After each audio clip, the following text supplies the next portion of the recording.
Buenos días. ¿Cómo están, Ok, vamos a continuar. Nos quedamos viendo el atributo de Dios, que es la soberanía. La soberanía de Dios, y dijimos que hay muchos pensamientos erróneos acerca de su soberanía y por eso surgen muchas preguntas, ¿no? Como, ¿por qué Dios permite que mueran tantas personas inocentes en las guerras? ¿Ha oído esas preguntas? ¿Por qué Dios permite que en el mundo exista tanta maldad si Él es todopoderoso? Hace poco escuché a alguien decir, ¿por qué Dios mató tanta gente en el diluvio? Lo único que encontramos en todo este tipo de pensamientos erróneos, mis hermanos, es una total y absoluta rebelión contra el gobierno de Dios. Usted y yo tenemos que grabarnos algo. Dios jamás hará ni permitirá nada que se haga sin haber un propósito, siempre detrás de cada acontecimiento. Voy a repetirlo. Dios jamás hará ni permitirá nada que se haga sin haber un propósito, siempre detrás de cada acontecimiento.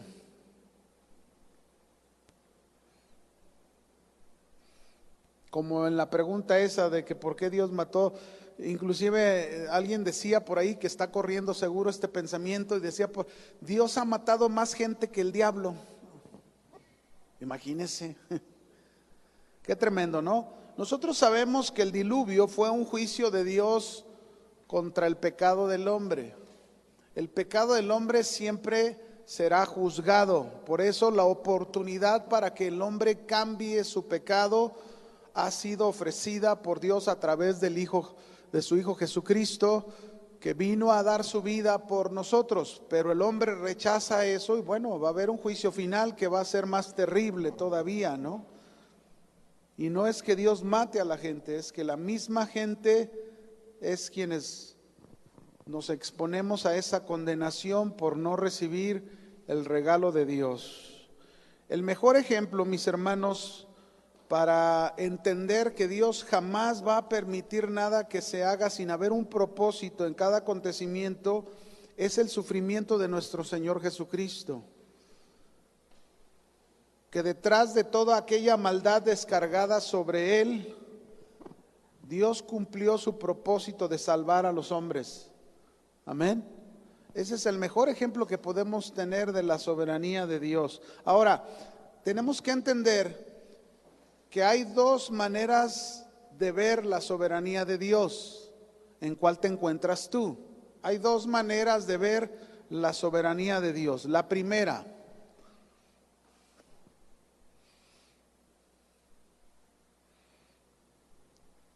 ¿ya? La primera manera de ver la soberanía de Dios es aquellos que no la entienden.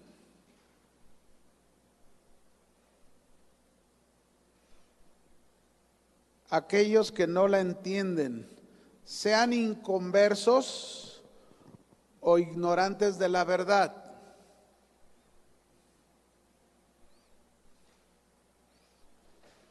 ¿Se acuerdan de la parábola que leímos al principio cuando comenzamos este atributo de Dios, la soberanía de Dios? Un texto que está en Mateo 20, verso 1 al 16, donde un padre de familia salió a contratar obreros para su viña. ¿Se acuerdan de esta parábola? Y que a unos los contrató a la primera hora del día, otros más tarde, y hubo quienes contrató ya casi nada más para que trabajaran una hora. Y cuando comenzó a pagar, dice que empezó por los últimos, no por los primeros. Y cuando empezó a pagar a los últimos, dice que empezó a darles, ¿dónde estamos? Déjenme verlo aquí. Cuando llegó la hora de la noche, el señor de la viña, dice en el verso 8, dijo a su mayordomo: llama a los obreros y págales el jornal, comenzando desde los últimos hasta los primeros. Y al venir los que habían ido de la hora 11, es decir, los últimos, recibieron cada uno un denario. Y al venir los primeros, que pasaron todo el día trabajando, también les dieron lo mismo, un denario. Lo mismo. Entonces dice, ellos murmuraron contra el padre de familia, empezaron a hablar y a decir: esto no es justo, ¿por qué nos da eso? Entonces dice que el señor de la viña dijo: amigo, a uno de ellos, a los que estaban murmurando: no te agravio en nada, no conveniste conmigo en un denario. Es decir, cuando el Señor llamó a los primeros, hizo un convenio con ellos que lo que iban a ganar iba a ser un denario.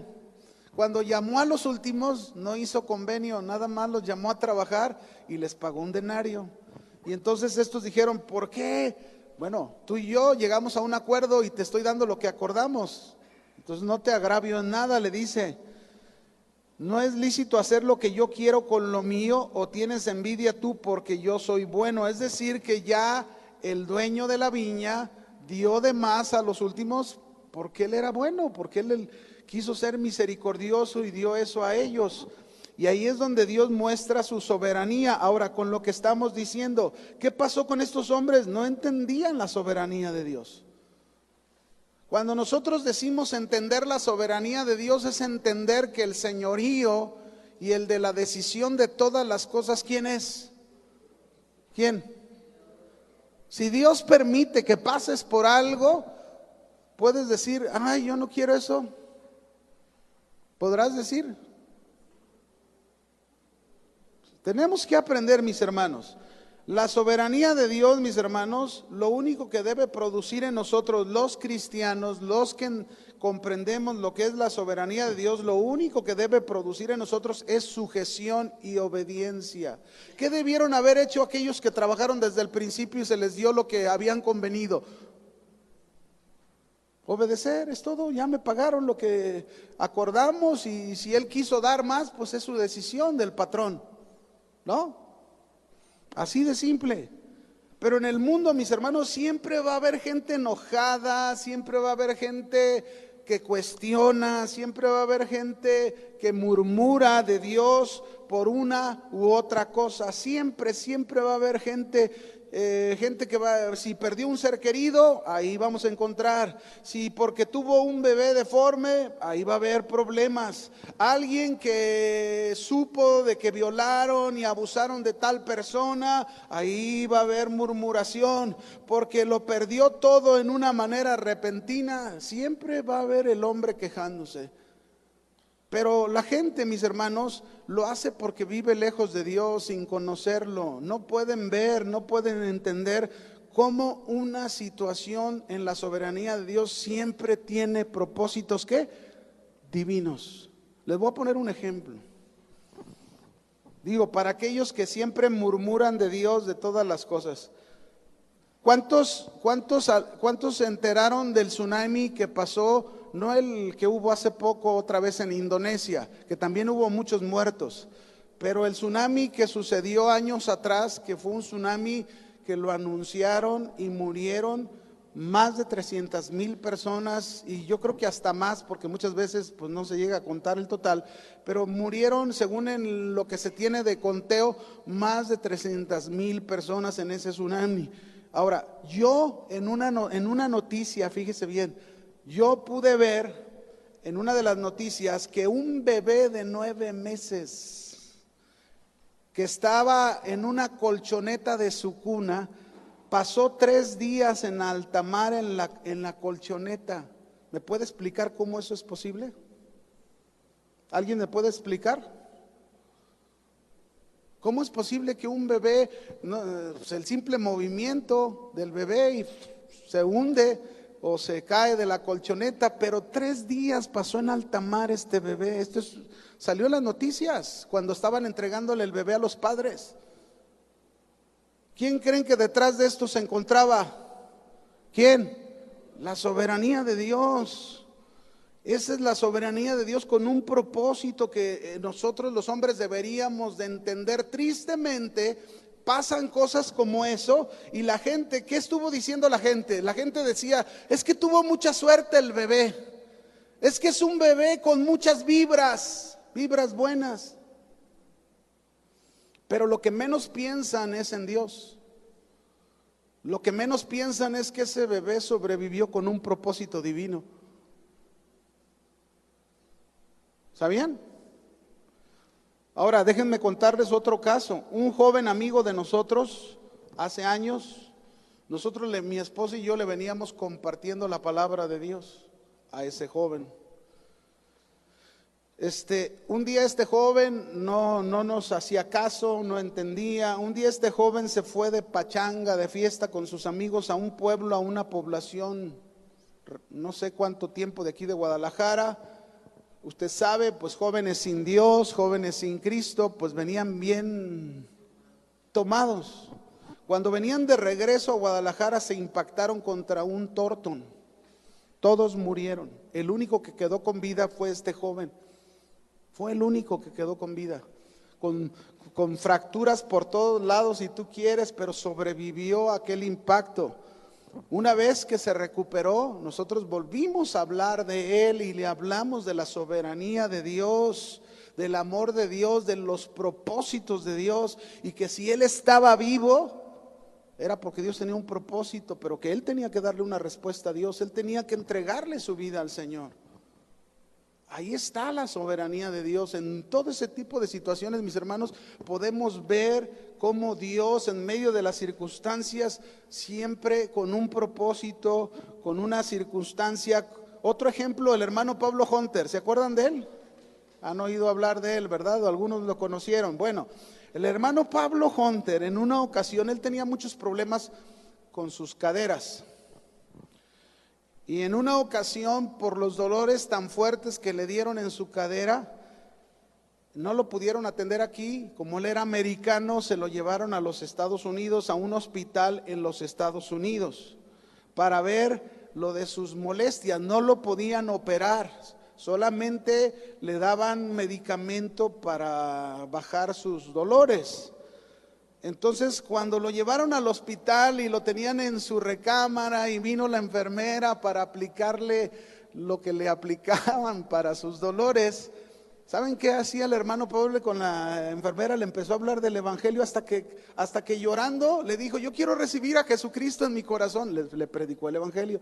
Luego esta enfermera fue y trajo el doctor, y el doctor, hablando con él, igual le predicó del evangelio y el doctor recibió de Cristo. Después fue con el director del hospital, le prepararon en la sala de los doctores, le prepararon, lo subieron a una silla de ruedas, lo llevaron, les predicó a todos y se le quitó sus dolores. Cuando vino de regreso nos dijo, hermano, ahora sé por qué Dios me llevó a Estados Unidos. Esa es la soberanía de Dios, hermanos. Cuando usted y yo la entendemos, Dios usa cualquier cosa de nuestra vida para lograr sus propósitos. Tenemos que entender y conocer a Dios. Amén. Es importante conocer a Dios, porque muchas veces en lo que te está sucediendo, en lo que te está pasando, tienes que aprender a ver la soberanía de Dios, el señorío de Dios, el dominio de Dios, el control de Dios, y cómo Dios puede usar aquello para hacer y cumplir planes que Él tenga, a lo mejor con tu familia, a lo mejor con tus hijos, alguno de tus hijos, a lo mejor con gente que te conoce alrededor y que puedan ver en ti cómo tu confianza en ese Dios que tú tienes, ellos van a poner también su confianza. La gente entonces, mis hermanos, en el primer punto, no entiende perfectamente que cualquier evento en la vida, sea del tamaño que sea, Dios lo puede usar para bien.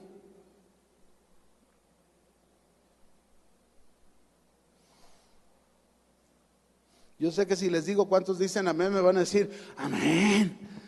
Pero si luego ya te encuentras en un problema, se te acabaron los amenes, ¿verdad?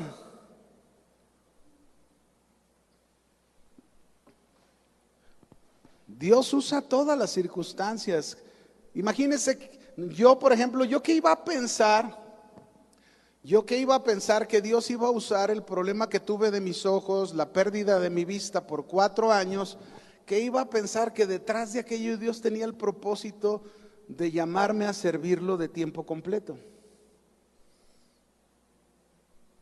Porque si a mí me hubiera dejado como yo estaba trabajando muy cómodo en una empresa muy buena, con un buen sueldo, con buenas prestaciones, llevando una vida cómoda, a gusto, y yo decía, Señor, así ya estaba pastoreando, yo así quiero seguirle de esta manera, pero sin embargo, Dios tenía otros planes. Dios tenía otros propósitos, y cuando vino lo de mis ojos se me acabó todo aquello que yo pensaba, y Dios me llevó a otras cosas.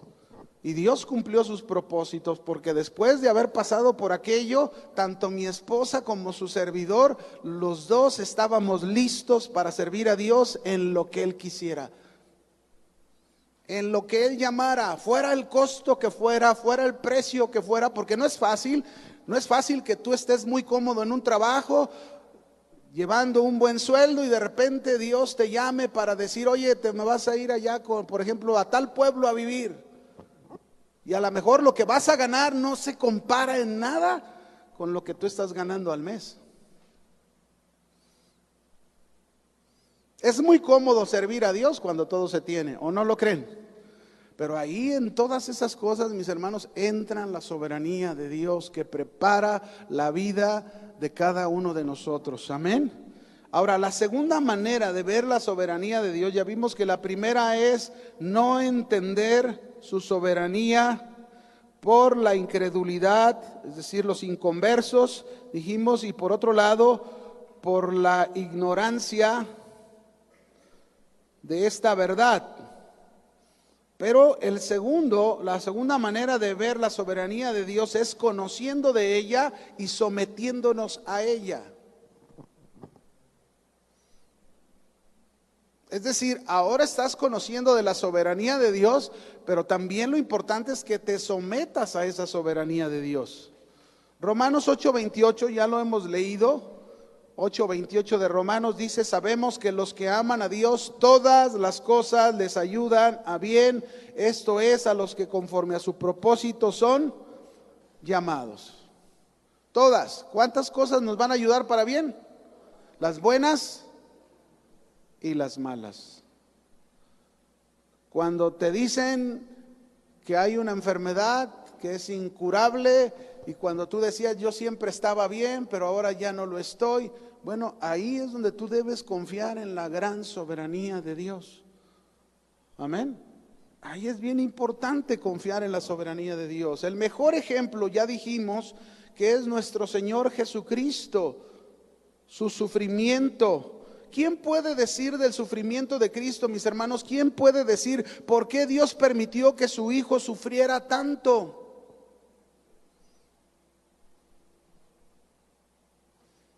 ¿Quién puede decir? Porque detrás de aquel sufrimiento estaba la bendición de la salvación de cada uno de nosotros.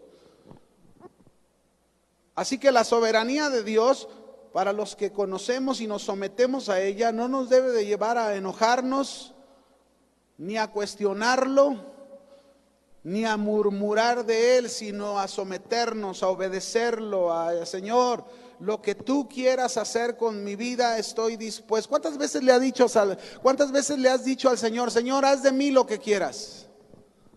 Se lo has cantado, hay un canto que eso dice, ¿sí o no? Haz de mí lo que quieras. Y la pregunta, ¿será verdad lo que le cantamos? ¿Será verdad que estamos dispuestos que el Señor haga de nosotros lo que Él quiera? Ahí es donde está el sometimiento a la soberanía de Dios. Dios nos puso muchos ejemplos en la Biblia. Hay muchos para que entendiéramos y conociéramos y nos sujetemos a su soberanía como verdaderos hijos de Dios. Por ejemplo, en Lucas 11, verso 11 al 13, por algo nos dice esto, ¿no? Lucas 11, del 11 al 13.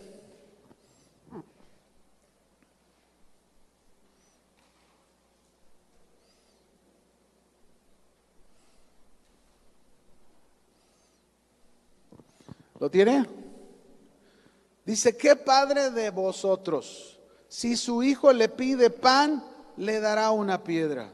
O si le pide su hijo pescado, en lugar de pescado, le dará una serpiente. O si le pide un huevo, le dará un escorpión. ¿Hay algún padre aquí que sea así? ¿Alguna madre? ¿Verdad que no hay ninguno? Si nosotros, dice, siendo malos, cuando dice siendo malos porque estamos en una composición de que somos pecadores, dice, sabemos dar buenas dádivas a nuestros hijos, cuánto más nuestro Padre Celestial dará el Espíritu Santo a los que se lo pidan. Por algo nos dice esto, por algo nos dice que confiemos en Dios, por algo nos dice que no nos afanemos, por algo nos dice que debemos descansar en Dios, por algo nos dice que ya no te angusties, ya no te preocupes de más, por algo nos dice el Señor que en medio de cualquier cosa que nos llegue a suceder, debemos estar confiados y descansados porque tenemos un Dios soberano. Amén. Dios, mis hermanos, usó, por ejemplo, todas las circunstancias en la vida de Job. Todas. De Jacob, perdón. Jacob, que tuvo que huir de su hermano Esaú, que lo quería matar, Dios lo guardó y Dios cumplió cada uno de sus propósitos y promesas en la vida de Jacob. Todo lo que le prometió a su abuelo Abraham, todo lo que le prometió a su padre Isaac, Dios lo cumplió en Jacob.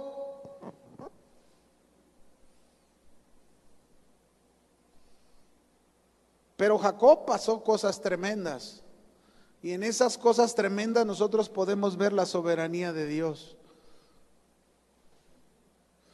Lo mismo en la vida de José el soñador, de igual manera podemos ver cómo la mano de Dios estuvo ahí presente, su soberanía. Dios siempre va a usar cosas, a veces no lo pensamos, a veces ni siquiera nos lo imaginamos. Por ejemplo, yo les he platicado alguna vez, cuando yo entré a vender autos, yo tenía un Renaultcito. Lo acabábamos de comprar, estaba bonito, muy bonito en ese, pues te estoy hablando por allá en el 91, ¿verdad? Hágale, Pero eran de los carros bonitos, pues, de aquel tiempo. Entonces, yo me acuerdo que tenía ese Renault y yo iba a mi trabajo, yo trabajaba vendiendo autos en este año y tenía que hacer guardia en la agencia. Así que paré mi auto en la esquina, yo hice guardia, a mediodía me iba a ir a comer y cuando me voy a comer, mi carro se me quemó todo, solito. Hizo corto a la hora de apagarlo, cuando esos carros tenían ese problema, hizo corto y cuando yo llegué a mi carro ya estaba quemado por dentro todo, ya no servía, ya no había tablero, no había volante, no había asientos, todo estaba quemado, completamente el auto. Y a lo mejor uno pensaba y decía, Señor, pero este era el carro en el que me movía y para vender y para hacer, y yo no sabía que Dios iba a hacer detrás de eso. Cuando yo me iba a imaginar que detrás de este suceso Dios iba a mover a los dueños de la agencia para que me ofrecieran un auto nuevo con poco dinero. Y por primera vez en mi vida yo estrené un auto de una agencia, sacándolo de la agencia. ¡Qué bendición! Ese es el Dios soberano que tenemos. A lo mejor de momento te pasa y que te desalienta. ¡Ay, mi carro! A lo mejor alguien sale de aquí y bueno, ha habido que salimos, ¿verdad? Y nos dan la sorpresa afuera, pero no se sienta mal. Dios tiene control de todo, amén. Amén. No maldiga, no se queje, hable con Dios. La soberanía de Dios es un tema, mis hermanos, por un lado es controversial, polémico, pero por otro lado es muy apasionante, es muy revelador esta doctrina porque nos enseña quién es nuestro Dios, nos enseña cómo es Él y cómo hace las cosas nuestro Dios. Amén.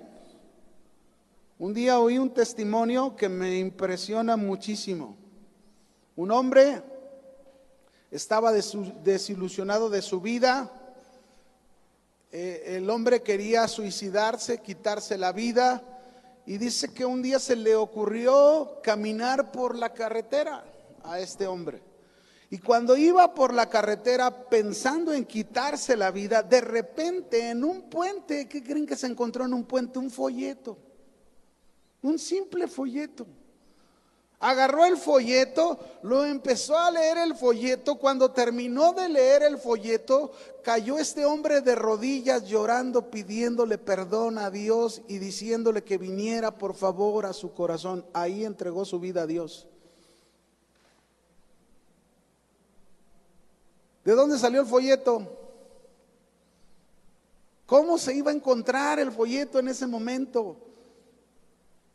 Mis hermanos, esa es la soberanía de Dios.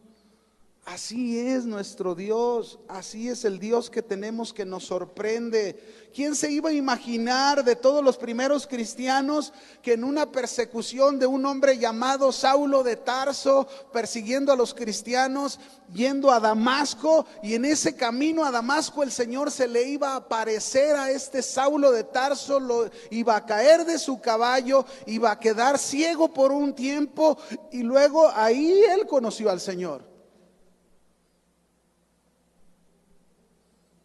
Esa es la soberanía de Dios.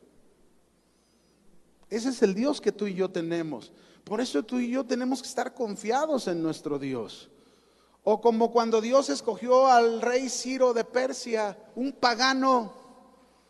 Rey Ciro de Persia, vaya conmigo, segunda de Crónicas, capítulo 36, versículo 22 al 23. Y mire,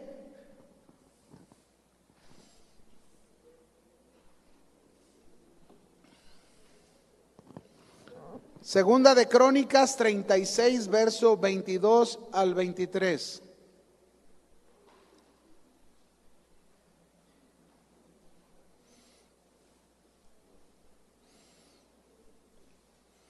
¿Lo tienen? ¿Lo tienen, hermanos? Vamos a leerlo. Dice: mas el primer año de Ciro, rey de ¿qué? De los persas, para que se cumpliese la palabra de Jehová por boca de Jeremías, Jehová despertó el espíritu de Ciro, rey de Persia, el cual hizo pregonar de palabra y también por escrito por todo su reino, diciendo: así dice Ciro, rey de los persas, Jehová, el Dios de los cielos, me ha dado todos los reinos de la tierra, y él me ha encargado que le edifique casa en Jerusalén, que está en Judá. Quien haya entre vosotros de todo su pueblo, sea Jehová su Dios, sea con él y suba. Aquí está, imagínense este hombre de una nación que es totalmente distinta a Israel. Dios lo llama, este hombre se vuelve siervo de Dios y Dios lo usa para regresar a su pueblo que estaba cautivo desde Babilonia y llevarlo a su tierra para levantar su templo. ¿Quién hace eso, mis hermanos? ¿Quién hace eso? Dígame. Nuestro Dios soberano. Ese es el Dios soberano que tenemos. El darnos a conocer su carácter, Dios, este tema sobre todo de la soberanía, nos debe de hacer crecer en nuestra fe. Entender la soberanía de Dios, mis hermanos, nos debe mover a una mayor confianza profunda en el mover del Señor. Ya no pienses de la misma manera. Como un cristiano, cualquier cosa que pases, cualquier cosa que suceda en tu vida, aprende a someterte a la soberanía de Dios y comprende que detrás de aquello Dios tiene un ¿qué? Propósito. ¿Cómo me impresiona un texto en la Biblia de lo que es nuestro Dios soberano, el gobierno y el control que tiene de todas las cosas y que nada se le escapa? ¿Cuánto se le escapa a Dios? ¿Cuánto? Nada. Vaya conmigo un texto, vamos a ver este texto interesante, ¿verdad?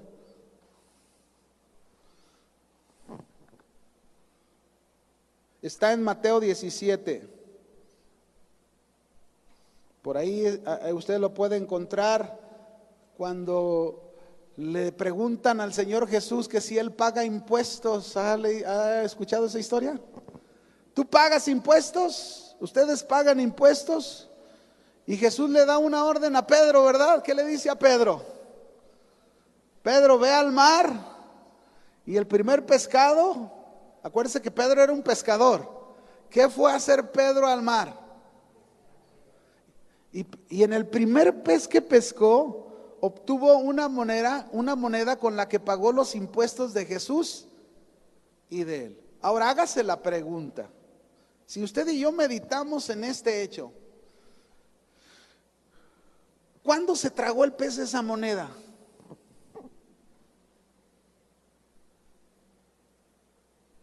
Ahora, Dios la pudo poner en el pez, pero de seguro el pez se tragó esa moneda. ¿Cuándo se la comió? ¿Cómo sabía Jesús que entre los millones de peces que había, uno de ellos se había tragado una moneda? ¿Cómo sabía Jesús que el primer pez que iba a pescar Pedro iba a ser el pez que se tragó la moneda? ¿Lo ha pensado?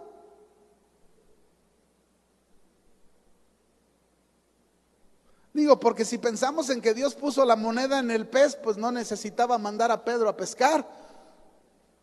Detrás de aquel suceso, mis hermanos, está la lección para que conozcamos a nuestro Dios. Detrás de aquel acontecimiento está la lección para que tú y yo nos demos cuenta del Dios, del Señor, la clase de Señor que tenemos. Que no se le escapa, ¿qué no se le escapa? Nada. Eso nos debe de hacer pensar, mis hermanos, no solo el conocimiento anticipado de Dios, su omnisciencia, de que todo lo sabe, no solamente nos debe de hacer pensar en lo todopoderoso que es Dios, sino nos debe de hacer pensar en su gran señorío que tiene sobre todas las cosas.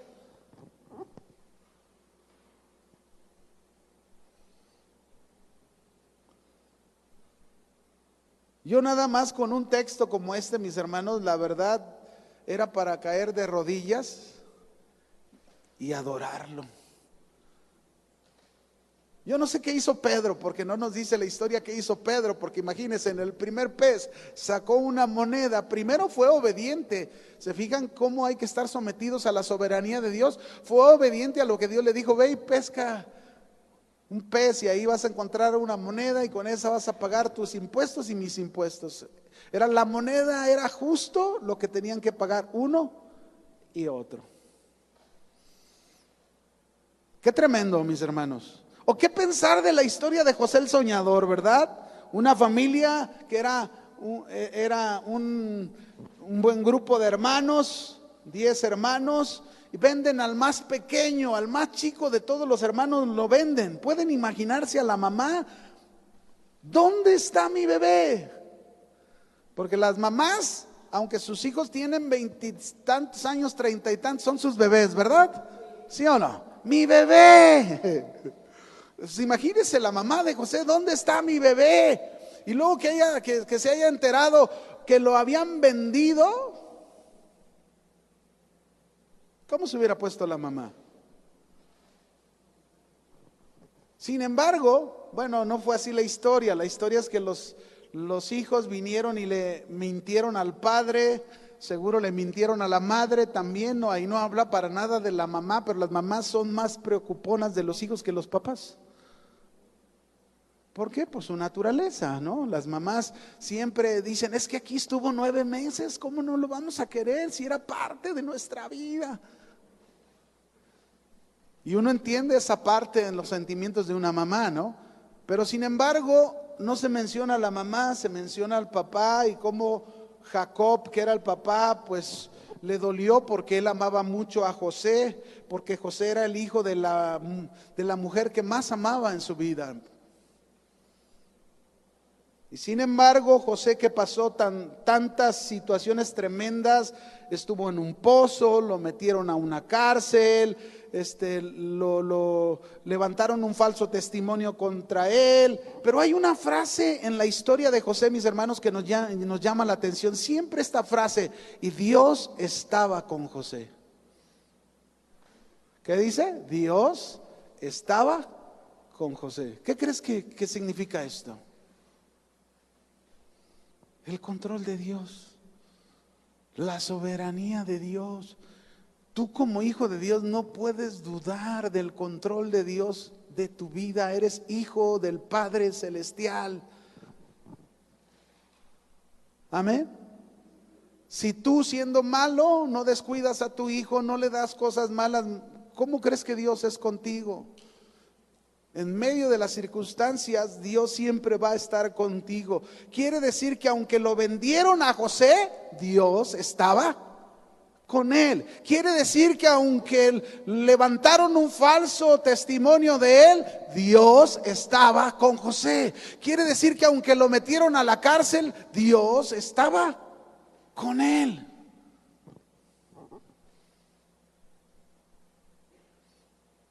¿O no? Algunos podrían decir, por ejemplo, si dicen: oye, José era el más cercano a Dios, ¿por qué lo vendieron? ¡Qué tragedia! Alguien pudiera estar pensando de esa manera, ¿no? ¿Dónde estaba Dios cuando lo vendieron?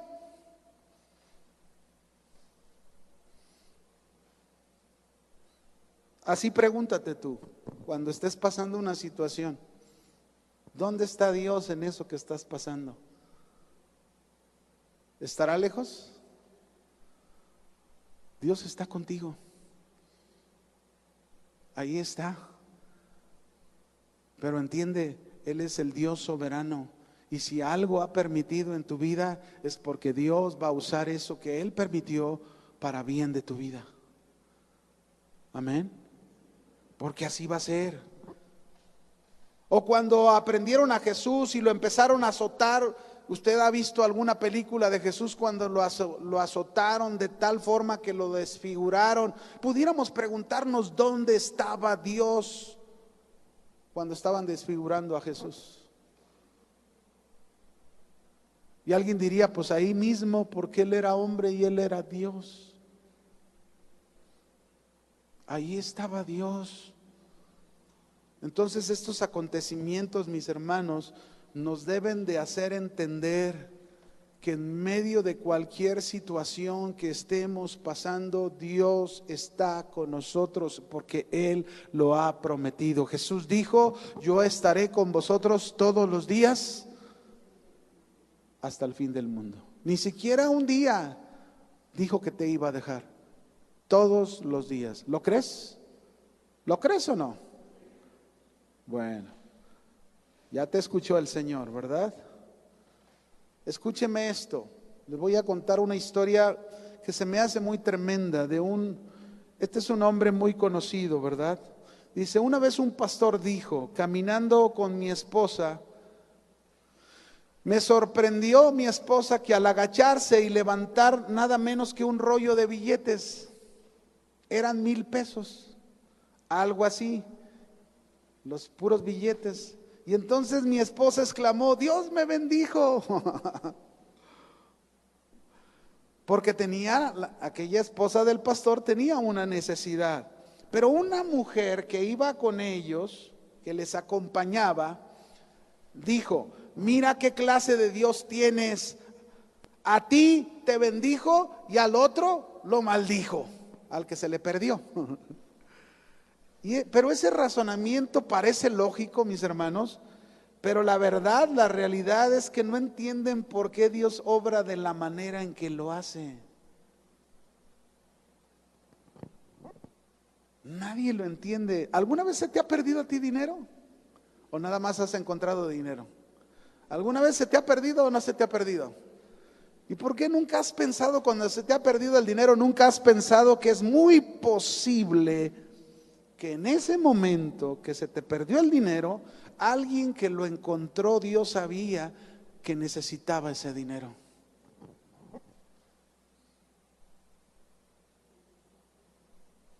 Qué diferente, ¿no? Es ver la perspectiva de Dios en su soberanía.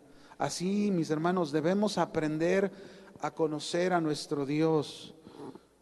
Cada día debemos conocerlo más. No se le olvide, esa es la gran soberanía de Dios. Me quedan pocos minutos, pero voy a comenzar con otro atributo. ¿Está bien? ¿Hemos aprendido de la soberanía de Dios? Muy bien.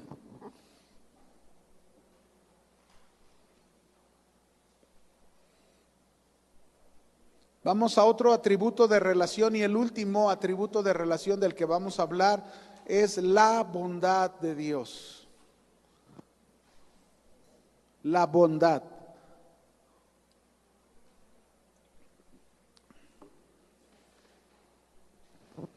La bondad de Dios es aquella perfección,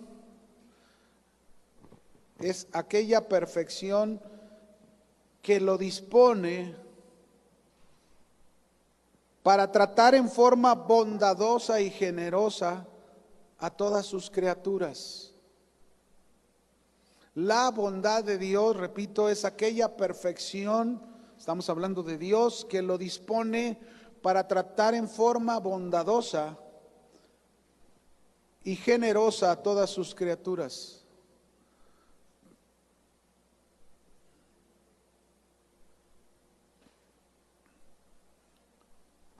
Vaya conmigo al Salmo 136, versículo 1, por favor. Salmo 136, versículo 1.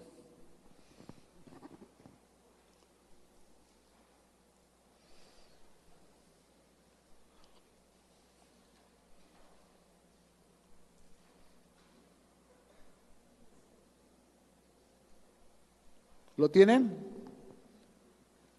Dice ahí: alabad a Jehová porque Él es, dígalo, bueno. Esto es lo que tiene que ver con la palabra bondad, ser bueno. Porque Él es bueno, porque para siempre es su misericordia. Les quiero leer este mismo texto en otra versión que me gusta. Esta versión es el traducción del lenguaje actual. Y este mismo versículo lo traduce así, dice: alabemos a Dios porque Él es bueno, Dios nunca deja de amarnos. ¿Cuándo deja de amarnos? Nunca. Ahora, en esta bondad de Dios tenemos que anotar que solo Dios es originalmente bueno en sí mismo.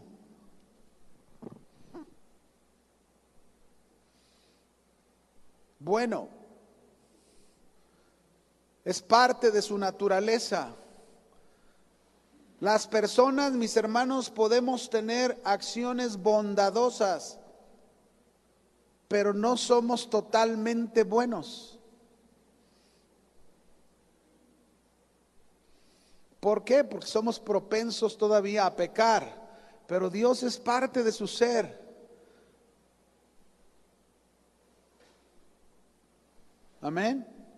Dios es esencialmente bueno, solo hace el bien.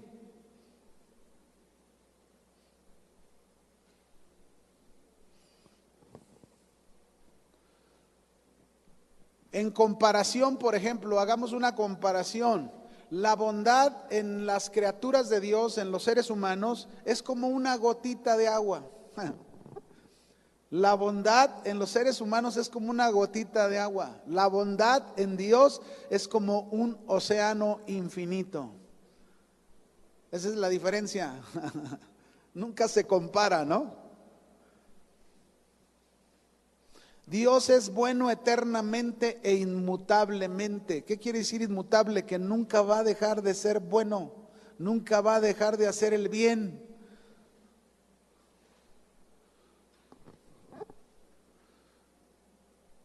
Dios nunca va a dejar de ser menos bueno, o a ser menos bueno más bien.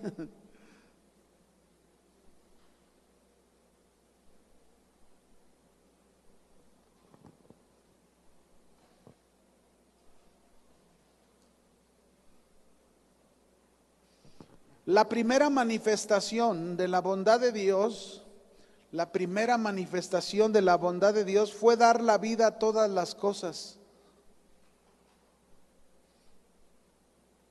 Fue dar la vida a todas las cosas.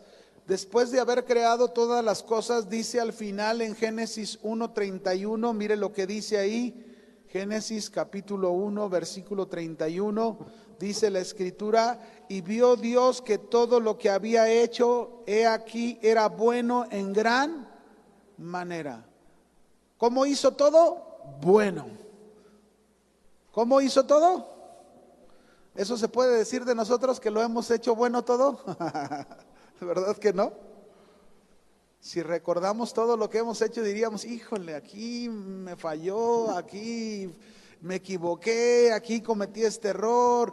Cuando tuve mi primer hijo, ¿verdad? Como no sabía todavía ser un buen papá, en el primer hijo uno comete muchos errores, muchísimos. Pero ya cuando viene el segundo, como que ya dices, no, ya no lo voy a hacer igual. Y luego viene el tercero, no, pues el tercero ya te relajas. Pero cuántas cosas no hemos hecho nosotros, pero Dios, mis hermanos, dice que todo lo que Él hizo y lo que sigue haciendo es bueno en gran manera. El Salmo 119, versículo 68.